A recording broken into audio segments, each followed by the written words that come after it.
Salut à tous. Si vous aimez nos musiques, abonnez-vous à notre chaîne pour ne rien manquer. N'oubliez pas de liker et de partager avec vos amis. Votre soutien nous motive énormément et nous encourage à publier encore plus de super morceaux pour vous. Merci et à bientôt pour de nouvelles découvertes musicales.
Sili Dale Wahamoye, Chandeli Seladi, Jalo Fubalo, Yabo de Midi Wahamoye, Wagene Bobo, Uasamuwa, Baby Sebe, Uasamuwa, Baby Sebe, Uasamuwa, Baby Sebe, Uasamuwa, Baby Sebe, Davo Marie Wahamoye, Opéra Le Akoya, Salome Wahamoye, Asepoli Dovika Wahamoye, Sedinila Seya Monica Wahamoye, Uasamuwa, Baby Sebe, Uasamuwa, Baby Sebe, Uasamuwa, Baby Sebe, Uasamuwa, Baby Sebe, Oh Tejano, Alayete Kubau, Anissa Felisa, Ubie Anji Matiasa, Yewelo, Abe Antoneta, Leshe de Sebe, Uasamuwa, Baby Sebe,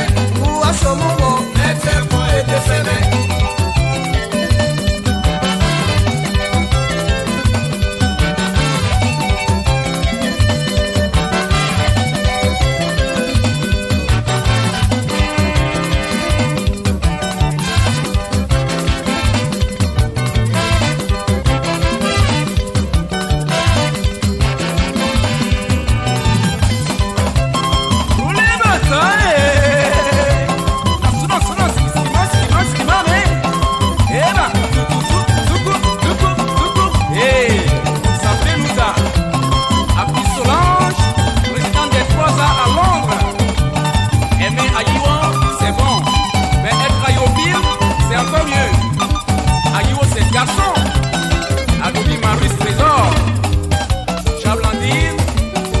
Jean-Baptiste, on est ensemble, ou bien? Oh Kanama, oh Kanama, oh Kanama, oh Kanama, maman, ils vont tellement bébé, venez vous amuser. Quand les aïophiles ils sont comme ça, ils sont toujours les meilleurs. Yeah. Alain Roland, lieutenant Bonnie Alfred, fait le show. Yavo Ambroise, et Félicia, danser, souffler, profiter, Paris, Londres, Aïwo, ces garçons pile.